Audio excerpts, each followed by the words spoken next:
Wow. Hey everyone, it's Dave. And I took exactly the wrong time in a coordinated misstep. I think I'm channeling Biden because I took a bite of chocolate around honeycomb. It's incredibly filling and chewy.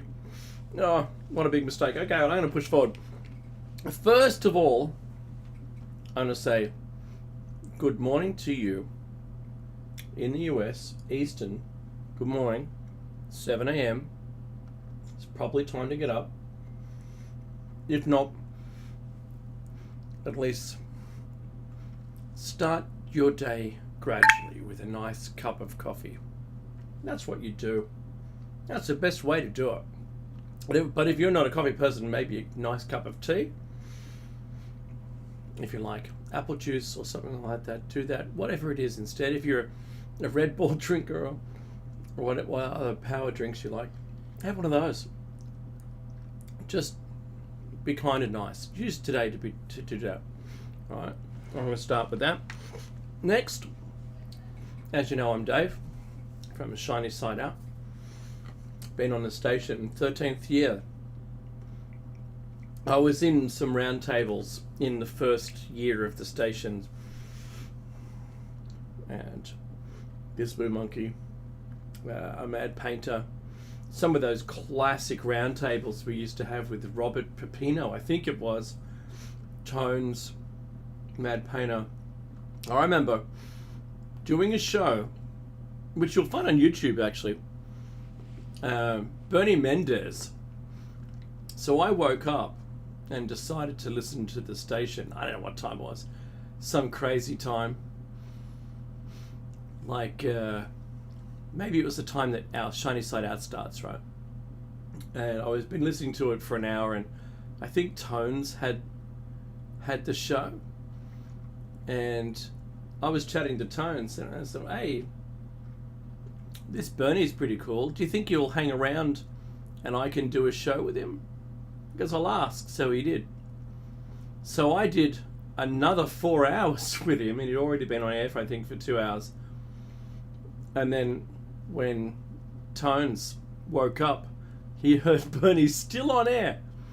It's a huge show where Bernie Mendez is talking about jump rooms.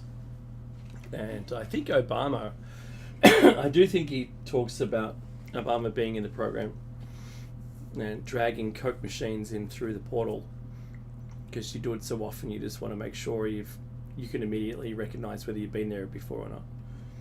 And so yeah, that's what I was reminded of right now. So I'm living from, as the song says, the top of my dome today. There's no Mechie. Again, he can't make it. He's busy. He's okay. No health problems, or at least that he's telling me. There's no health problems, and hopefully he'll be with us on Sunday for Shiny Side Out. But in the meantime, thanks Amiga Logos and Comet and Sergeant Miller in the chat room. I'm already in there and saying hello, and Amiga does a great job, says the audio is good, and warns us also, like a producer does, with how many minutes until the bumpers start.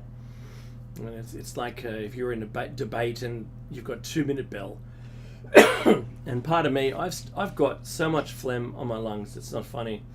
And I apologize in advance. I don't have a mute button that I can use at all in advance of coughing on air. So I'm just going to say that straight out from the onset. So sorry if it ruins your broadcast, but this is real. Yeah, and my daughter would say, "You're so real for that, Dad." I think that's good. I don't know. You know, Ben the moon. So yeah, I was talking to Tones the other day, and he's doing well. I'm broadcasting. You can probably hear the accent from Australia on WZCR for Revolution Radio and the website name is revolution.radio. where it is home to fresh, unfiltered ideas and conversations. And you'll find them in the chat room where I am, and the website's also a great place to access the archives for free and buy some merchandise. Now, if you can't buy anything or donate, because that's another option, then tell others who might be able to do with it. Learn something from what you hear here, H-E-A-R, here, H-E-R-E, and see if you can learn something. If you can't, that's fine. But I do say that we do bring things to the surface. Maybe, you don't want to admit it, but I'm going to say, if you can, it'd be nice to donate or tell someone else. And I said, if you're telling someone something, cite it. Go, I heard that on Revolution Radio. They go, what's that? Oh, it's this station you can listen to on the internet. Really? You go, that's such an English accent. Really? And then they can start listening, and maybe they've got some lazy dollars to donate or buy some merch for themselves. Advertise. You can actually buy Shiny Side Out merch. I haven't done Plato's Cave merch yet, since I didn't come up with the term Plato's Cave, and I don't know how the licensing would be around that. We decided to call the show Plato's Cave, Mecky did, and we haven't looked back since. It's a different kind of show where I got a lot of RFK voice going on. Shiny Side Out is talking about things that just immediately are out there. We put a lot of our own ideas into it and extrapolate and elaborate. But in here, we talk about things that have happened, and then we talk about why you might be seeing those shadows on the wall, because all the shadows on the wall are all by design. There's nothing accidental. So I'll get to some good things a bit later on. Now, if you don't know how to listen to Revolution Radio and you're listening to this, Revolution Radio, yes, Plato's Cave show, and you're not listening to this live, it is on revolution.radio. That's a click. We're on Studio A, lucky us, and you're able to choose from 3 different studios. We're in Studio A, the Studio B, and also Nighthawk's own one. Sadly, Nighthawk has passed away, but that's more as administration now. I presume I haven't heard anything on there for a while. Now, I said it's free to get into the archives, so do that. Download our show, anyone's shows, and you can get them in MP3 format. That's really important to know. And that I'm broadcasting out of Dark and Jung country. I've researched the original or traditional custodians of land from which I broadcast, and this is the land or the area, but then they all have boundaries, and I'm well within Dark and Jung country. And it was actually like a foot highway travelling down the eastern coast of Australia, just north of Sydney, between Newcastle and Sydney, if you know where that is. And Mecky lives deep within the Sydney basin, and that's the Turuk people. And I've had a leaf burning ceremony in Zuru country. I've had one up here in Dark and Jung as well. And I know one of the elders. It's rare that we talk, but I know one. It's a friend in another group, and we talk. So it's good to know what's going on. And we found out about the message stick. This is the Dark and Jung country is the origin of the message stick, because this is where Biami and his 3 sons landed and started humanity. That's interesting. And the message stick origin is from here to the rest of the different areas of control and different groups of Aboriginals throughout Australia. Isn't that just amazing? So they would carve a message on a stick, and that stick would be like a telex. It'd be carried from group to group to get to its destination. you know, like those vacuum tubes in the old buildings. You put the thing in the thing, and then it gets sucked up, and it's delivered to where it has to go. It's amazing. All right, and I pay my respects to elders past, present, and future of all across the planet, of all of the traditional custodians of land. We can learn a lot, and if we had to, we'd have to live like them. If we had no more electricity and everything became lawless, just think about how that would turn out. But this isn't a dark show today. This is Plato's Cave, so I'll give you a little bit of a rundown about what I'm going to talk about here. And I've got something up on the screen, and I'm going to start. I wasn't going to start with this, but I'll start with it. It's interesting because of what happened on the weekend. And there is a fact check on Snopes. I'm not a proud user of Snopes, but I thought this was an excellent place to start because I've seen the quote being pulled up a few times now in the media. And it says, yes, Biden said it's time to put Trump in a bullseye. But it says, here's the context. Right. And I've highlighted the section that's really important. Both Politico and CNN quoted Biden's statement based on a recording each of those outlets had that was obtained of Biden's call with donors. Biden said, and I'm quoting Biden as far as Snopes is concerned, I have one job, and that's to beat Donald Trump. I'm absolutely certain I'm the best person to be able to do that. So we're done talking about the debate. It's time to put Trump in a bullseye. Now, it's very interesting that he said that. Snopes goes on to say, on the same call, Biden said, we need to move forward. Look, we have roughly 40 days till the convention, 120 days till the election. We can't waste any more time being distracted. So it's true. He did say it, but he didn't say it publicly. And the public part of that was that Politico and CNN and then Fox and then everybody else jumped on it because it just seemed so inappropriate to have said it in hindsight. But I discovered something really interesting, and that was that conversation was exactly what we thought was going to happen, that the sponsors would be concerned. Now, why anyone who donates to a political party would have any care whatsoever about who was leading, who was going to win, what have you. Oh, no, they actually do.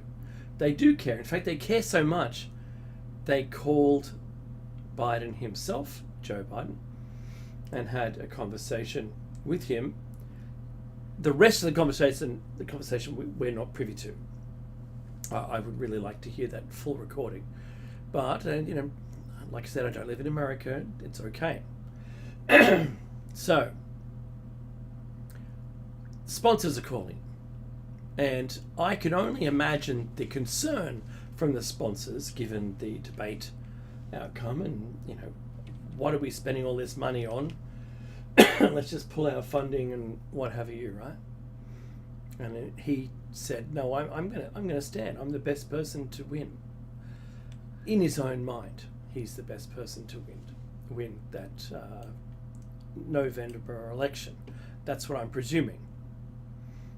Now, Biden later said, this week I think, or last week, he said that he'd step down if a doctor told him to step down. That's it. That he would step down. But, a doctor's got to say it, because, I'm not just going to step down. So, now he has COVID. That's interesting. And his excuse for the debate was that he had a lung infection or something. But he's okay.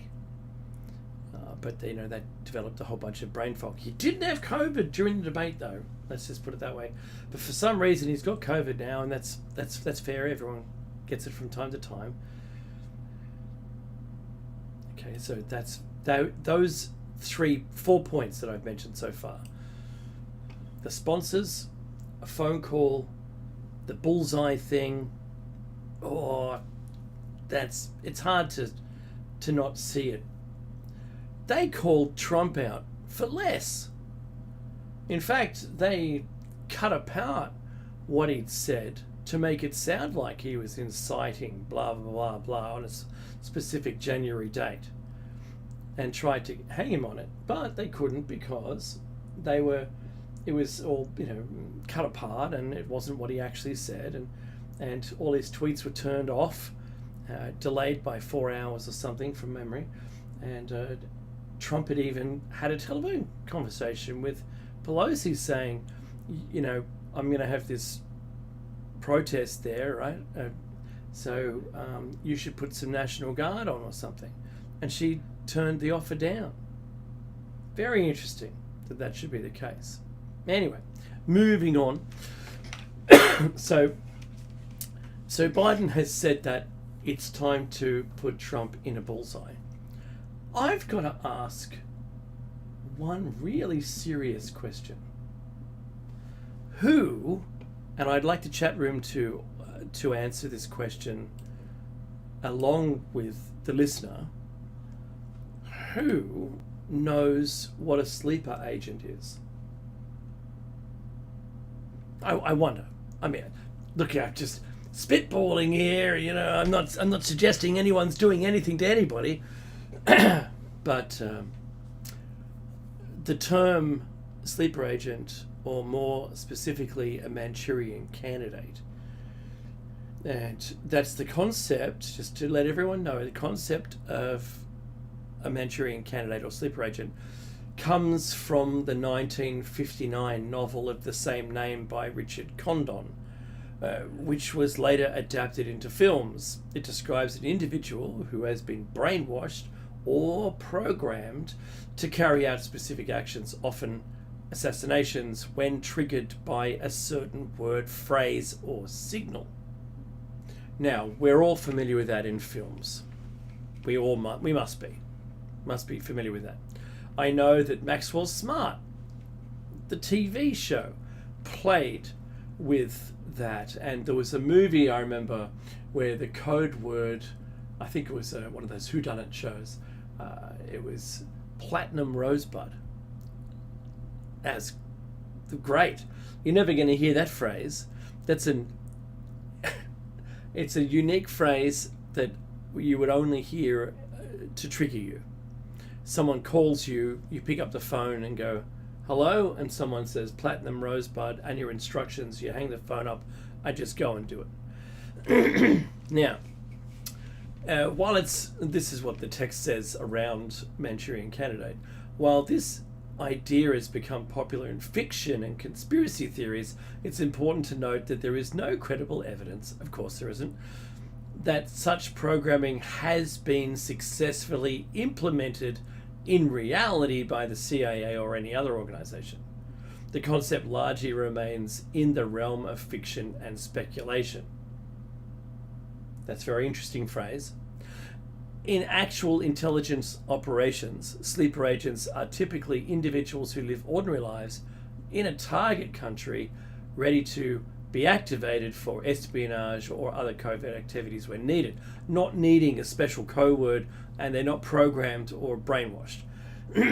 This doesn't involve the kind of psychological programming depicted in the Manchurian Candidate scenario. Okay, so I've got the real thing here, where I've set the tone for it. But it also, that text doesn't include anything that was done in Montauk. It doesn't include social programming. It doesn't include nudging, which is something that the CIA has inadvertently, through a filmed and leaked statement to someone who was filming them, where they admitted to nudging. Well, the person said that they did that. I'm not saying they did, and it wasn't me that said the words. And whether or not those words are true or not, I think we have to take it all as ever you will. Grain of salt or as truth, I don't really care how you take it. So they said that you can socially nudge someone to do something. So, was this "it's time to put Trump in a bullseye" said by Biden on a call to sponsors, which ends up getting leaked? Was that possibly, is it just a possibility in a fictional scenario, the code phrase for a sleeper agent? And was that crooks? I have to ask. I'm only asking the question. I'm not saying anything because, it's an active investigation. There's still, every day there's something new. I know you can hear the sound of backpedaling, but I have to be very careful. I am not going to accuse anyone of anything. That's why I looked up, this phrase that Biden had said. Where did he say it? Who was the audience? And then who took it? It went on Twitter, or X, and it was posted there by Politico and CNN, and then everyone else retweeted it and, massaged the wording. But the wording stayed true, but the context kind of morphed. And then there was a whole bunch of conspiracy theorists that believed that it was, in fact, the code word for a sleeper agent. And I'm asking the question. Is all that possible? Is it true? I don't know. If it was true, even if it were, we'd never know. And I think that's one of the chat room people. I'm not going to call you out unless you want me to, but one of them in the chat room said there's zero chance there is no sleeper agents in the US. So in Australia, we had our government, people within government on television saying that other people within the same government were thought to be Manchurian candidates. So that's really interesting. And then our secret, we've got 4-letter agencies here because they usually start with Australia at the beginning instead of agency at the end. Right? We have an A sometimes. We have our organisations more. So we have 4-letter agencies, and the head of that said that they'd been actively investigating some people within the government, Australian government, for activities. They didn't say who and what, but one of them called out the possibility of Manchurian candidate. I said, what? Really? Okay, sure. But, I'm only reporting what I've seen on the news, is what I'm doing. I have no contact with anybody. I don't know anyone. No one's feeding me any information. Blah, blah, blah. It's not, I don't know. I just don't know. I'm honest with you. I'm not going to sound like, I'm not going to preach that like I think other people have done in the past, and say, I've got a contact who in good faith has told me this stuff. No, I have no contacts. No one has made contact with me to tell me anything, and I'm only reading what's publicly available on the internet. But I'm using my best wisdom and intelligence, what left there is, I don't know, of both, to decide and filter for whether it's BS or it's plausible, don't know. So you should do the same. You should be very discerning about how you receive information. It doesn't matter what brand of media outlet it is or what platform it's on, because sometimes it's either going to be the truth, a lie, or a red herring. And you don't want it to be two of those things. Yeah, but how can you tell? How do I tell? How do I work it out? Well, I watch all of the media outlets that I can, and in every slant, to see what the nugget of truth is in whatever they're saying. Then I do my own research. I'll tell you, when I looked up the term in Yahoo, for instance, yes, I use a secure Yahoo, by the way, I had nothing return. And I had to use an AI to be able to get me any kind of response to my question. Now, I wanted to say that Biden also, I heard him answer some questions that a reporter in a sit down with him had asked him about the head of the Secret Service. And I thought this is very interesting because preempting that sit down meeting was this last weekend's events, and having the secure bubble set and the perimeter of that, which was the fenced grounds, had been decided as what was going to be a secure bubble, excluding the building that the shooter took, excluding it, saying, oh, law enforcement were going to be inside that building. And law enforcement were, the local law enforcement were the Butler County Police were only on traffic duty. That's all they were doing that day. So, yeah, sadly, the head of the Secret Service, I think, I would imagine there would have been experts that had done a site survey and provided what their recommendations would have been. And then the detail, which is the team, the detail, would have been, someone would have decided on what it was going to look like, what their mission plan was, and what the postings were going to be, and and eventually who the detail was going to be deployed. Now, the head of the Secret Service said that they were going to take responsibility for that. That's fine.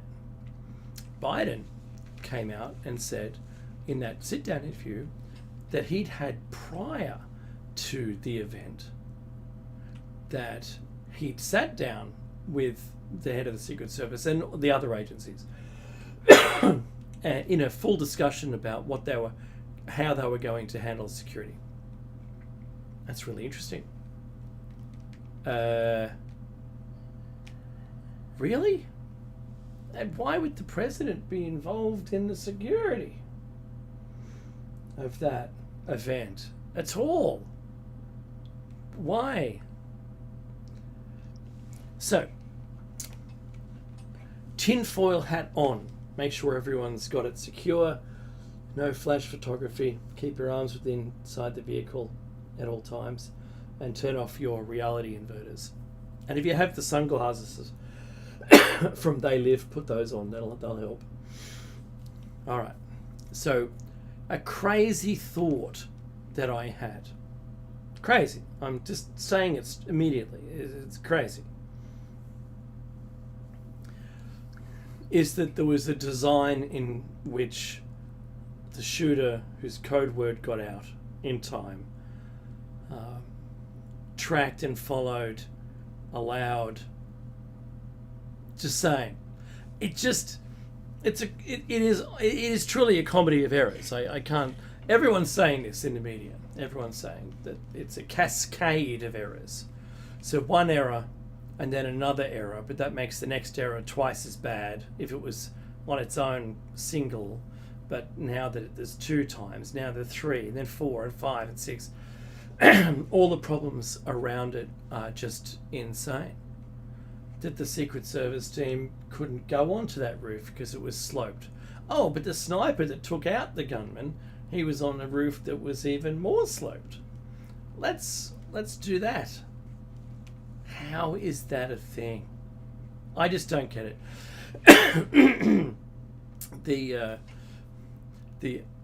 Republican National Party conference I've been keeping a close eye on, and I'm pretty sure, but I won't bet a dollar.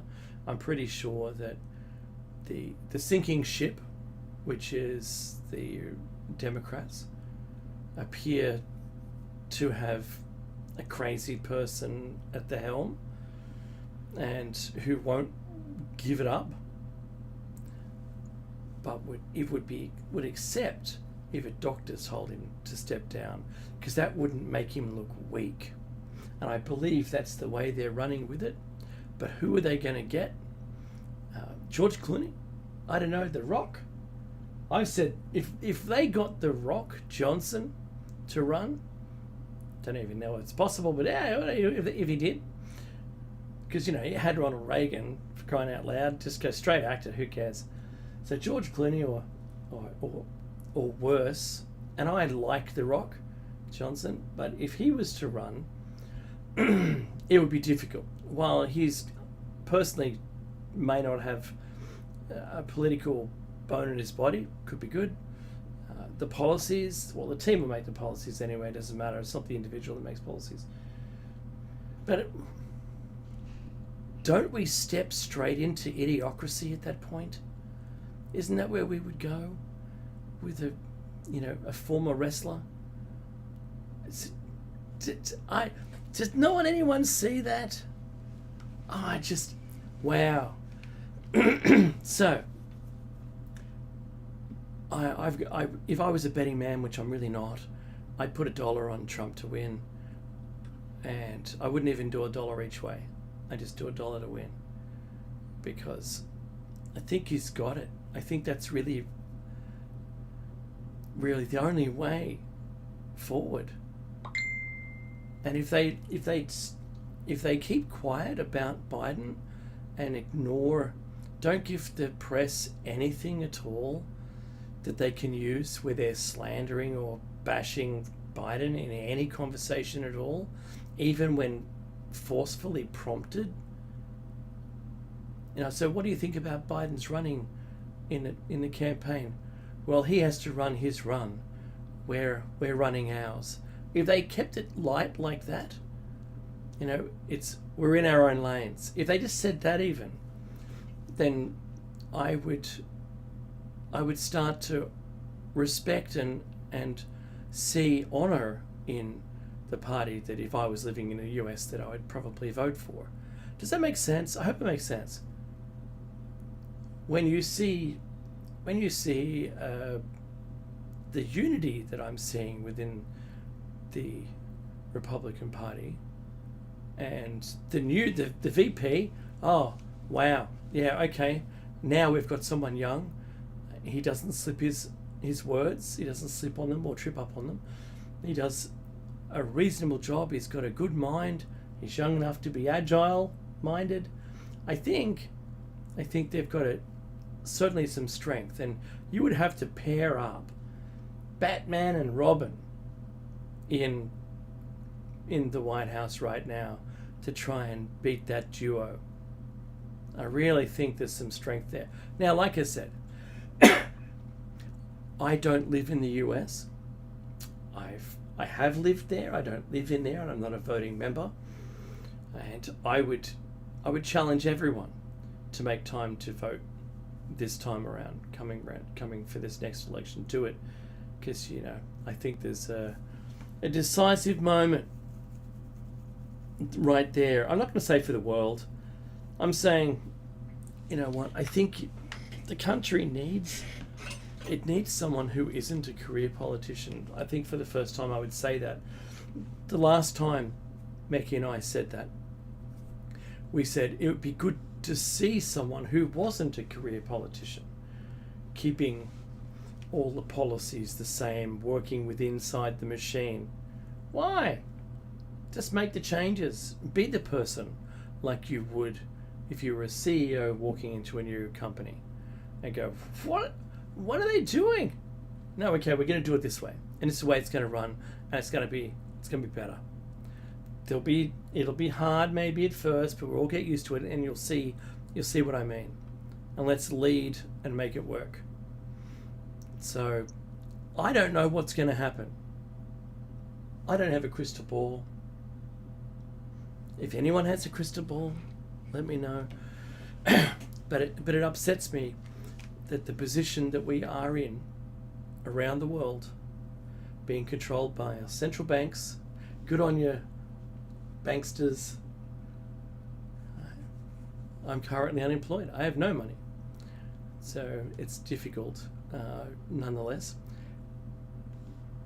But we are being crushed by them, and it's all by, and this is my belief, tinfoil hat, that the WEF is equalizing everybody so that we'll end up begging for universal basic income. I cannot see outside of that viewpoint. Prove me wrong. I'll wait for you. I won't say anything more about it, and that's where I'm gonna leave it in, because I'm just gonna ask, what's going on? Do you remember when the Catholic Church was having, let's say in the last 10 years, in the last decade, the Catholic Church was being accused of a whole bunch of things, usually bad and usually related to members of the flock. Okay, good. So you've got that. And when bad things happened to those younger members, they would just move their priests around between different churches and keep it quiet and say that we'll look after it. Don't worry, police, we've got this, right? Yeah, I think we're kind of used to looking after it. But for nearly 500 years, that has been alternating between police action and then the church saying that they're going to look after it. But it keeps happening, and so then decades go by, and then it's suddenly the police go, we have to arrest someone because this can't keep going on. And they go, yeah, we've got this. And while this is happening, new generations of people are going through, and exactly the same things are happening. They move people around because they get a bit naughty, right? I'm just trying to keep this rated G. And then it goes back to the police going, that's out of control. You people, what are you doing? Kind of like the entertainment industry that we've learned about now from the 70s. It's only taken 50 years to learn about all of the crazy that was going on there. So that alternating between the two is what they could have fixed. They could have simply fixed it, unless, it's institutionalized, right? Unless maybe that's by design. Maybe that's all they do is, when people get in trouble, we just move them around. Yeah, okay. That can't be good for anybody, but yeah, sure, let's do that. So, in relation to politics, mind you, and let's call it the entertainment industry, it's kind of the same. Move people around, shuffle them around, get a new bunch of faces there. It's all gone now, right? Surely it's all gone. But if if you're a very large company and you don't like whistleblowers, or you're a government agency who doesn't like whistleblowers, you could be a country that doesn't like whistleblowers, and you feel the guilt wherever the guilt applies, but I'm not saying anything specific here. And then you're a political party, whichever fits the situation in your own mind and what you've researched possibly. And they just move people around, kind of goes away, comes back again. Whistleblowers just die for some extraordinary reason. It doesn't matter. In Russia, I know that a slippery floor and an open window is probably your worst enemy. It's not the KGB. It's not the KGB who is the worst enemy. It's the slippery floors and the open windows. that happened to so many microbiologists that it wasn't funny. We did a show on Shiny Side Out about microbiologists, and in particular, one of the greatest quantities of death all at once was MH17. All the microbiologists from Europe were flying to Australia for a conference on that plane all at once. And it's 10 years now since MH17 went down. Russia was accused of shooting it down with a Buk missile. But anyway, I'm just saying accused, I don't know. We did a little show on it, so have a look at that if you can find it, go back in time. So, to make the point, you don't want to be a whistleblower. There should be whistleblower protections. And there should be the highest scrutiny on the persons that would be the point of whistleblowing. Yeah, if you get that. So if you're working for a company, the company should be scrutinized. If you're working for a government, the government should be scrutinized.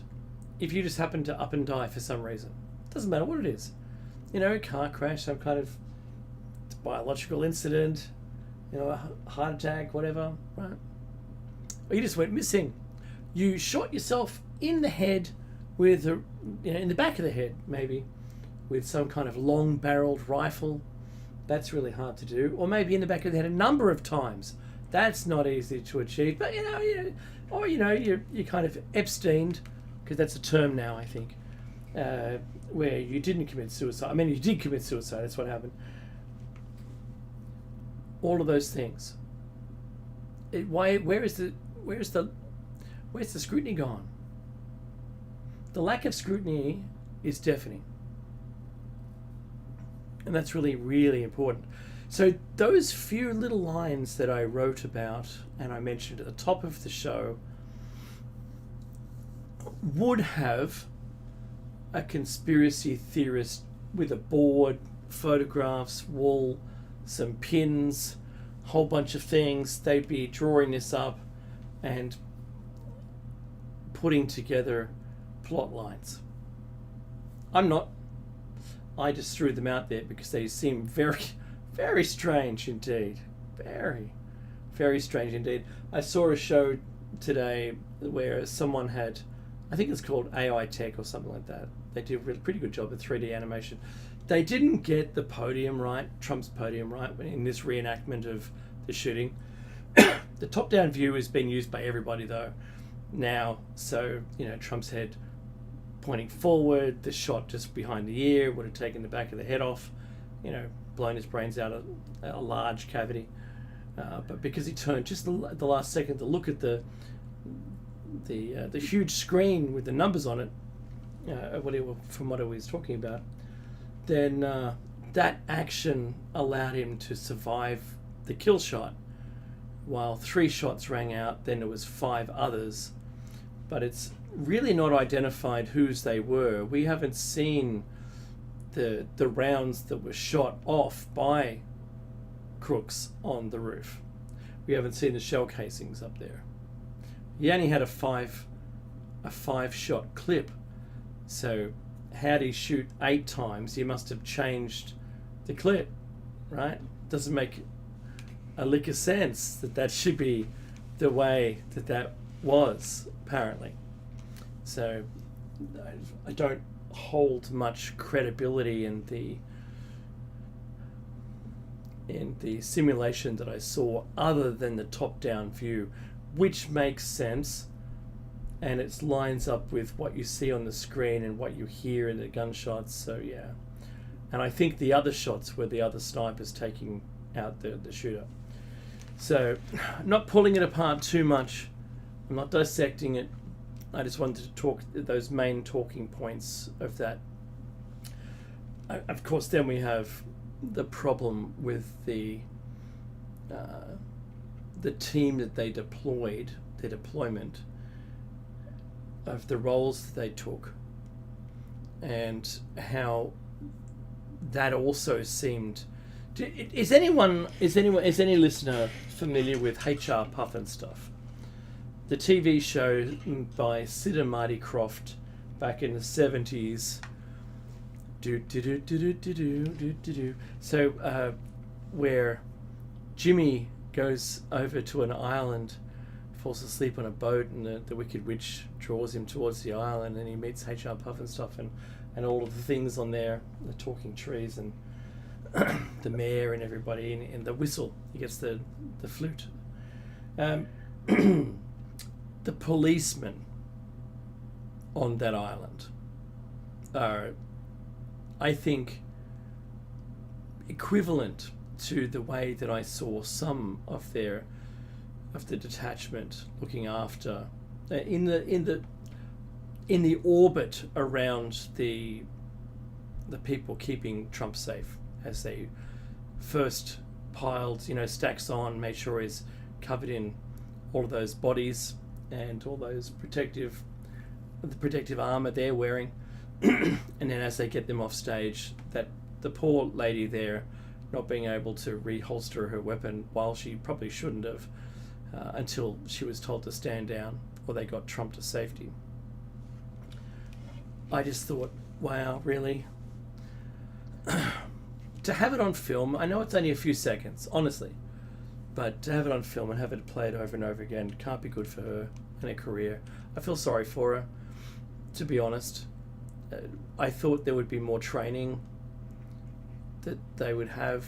Surely they would operate a scenario where they're doing this, where there is a shooter for whatever reason, and they've got to play this scenario out and do it good with with props and everything, with a person standing in for Trump and an audience, and get it right.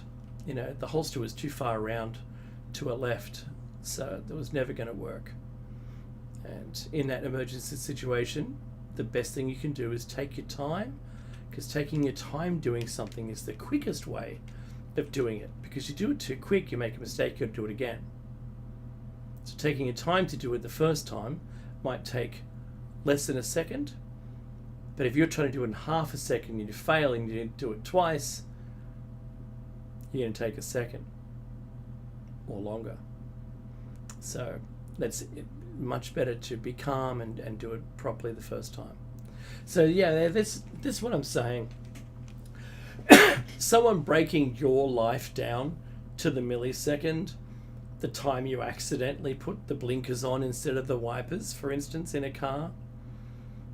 I know I've been in a hire car and done it immediately when I got into it, because it was the European configuration, not the Australian configuration, with the blinkers on the right hand side and the wipers on the left hand side, stalks. Yeah. So look, if someone replayed that to a future employer on loop for 5 days, it's probably not going to be good for my job prospects. But just putting it out there that you're seeing something that happened very quickly, and it really disturbs me that they're focusing in on. I feel sorry for him. I know there was mistakes made. Yeah, it took him maybe too long. They let him expose himself, but even at the radios said that the shooter was down at this point. They could have strolled him off, but in case there was a second shooter, right? Did they keep him safe? Well, yeah, they did. He got away.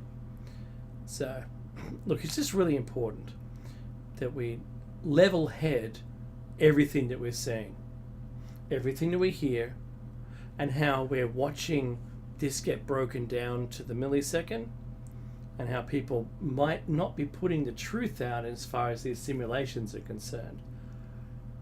There wasn't a gap sufficient that said 5 shots, new clip, 5 shots. Or 3 shots, because 5 and 3, to make 8. There wasn't a sufficient gap between the 5th shot and the 6th shot to make that an accurate representation. And that really bugs me when they don't do that right. Even the stage wasn't right, it didn't have the angles on the side, didn't have the teleprompters. the shooter's position was estimated and wasn't quite right, because I was wondering whether, did the bullet go through the teleprompter? And some people think it did, and some people think it didn't. I couldn't see any evidence of it going through in all, I think, the 8 different shots that I could see surrounding Trump from different people's camera footage on X. I couldn't see any damage to the teleprompter. None at all, not a single bit. So it's unlikely that it was glass that trimmed his ear. So, hey, what's your comment? What's your comment about how large a bandage that he has on his ear? I would, maybe a little bit less gauze. Yeah, I think he's missing a bit. He's never going to get back. He'll have a scar there. Is he going to be like Snoop Dogg and say, or is it 50 Cent and say he walks with a limp now as a result? I don't know. I don't know what the world is going to be doing next. What I do want, I wish Australia had someone that was like Trump, in the way that making your country not isolationist, but more bring back the things that made it better. Manufacturing is really important, because if you go to war against someone that's currently doing your manufacturing for you, you got nothing. I'm just putting that out there. And that's one of those good luck with that scenarios. We've outsourced all of our car manufacturing, so we can't even make vehicles. So remember all the factories in World War II that turned the US fighting force into the fighting force to be reckoned with? They were all converted factories, some automobile factories. It turned into plane factories, right? Also, military vehicles as well. Thinking about what we don't have now to do that. Do we have stockpiles of resources to enable us to make the copper shells and lead or any other shot for it? Do we have the resources to make gunpowder, for instance? Can we make rubber without shipping stuff across the planet? Do we make tires in our countries anymore? I don't know. So the challenge, if we were to go to war with anybody, in the olden days we did most of this ourselves. Now we outsource it to the most, unfortunately, to the most likely competitor militarily. And that's wrong. How much local resources do you use rather than imported resources for energy? Hopefully 10% import, just to keep the price stable, or something like that. I don't know, I'm not an expert, but that's what I would do, because the more people you have in your country working, the better it is for you, the better it is for your economy, and in the long run you're not getting taken down a cul-de-sac by a country that wants wants to be your enemy. So there's always someone trying to rip you off, and it doesn't matter even if you're dealing with countries or individuals. So just remember that, and I think that's really, really important. So comment says, if part of your right ear is missing, it throws you off balance and you end up walking in circles. I see that. Even part of it. That's interesting. You certainly have a different reflective octave range, so what you can hear, your audible range changes, but because all of that skin and everything actually does feed into, and it filters like an aerial what you hear around you. So that has to be considered. Look, I think we're at the end of Plato's Cave for Thursday, and good morning to you. It's now 8 a.m. Eastern, and I want you to have a great day, and do be discerning about what you're seeing here, and particularly at this tough time going all the way through an election and beyond. do step up your game, because not everything is real. All right? And as Meki would say, does say, be safe. Or stay safe, be safe. Yeah, just for the be safe. It kind of reminds me of Lenny and Homer, safen up. Really doesn't mean much, but it's good for OH&S. There's the music. I'll catch you on Sunday with Meki, hopefully, at the same time on the same channel.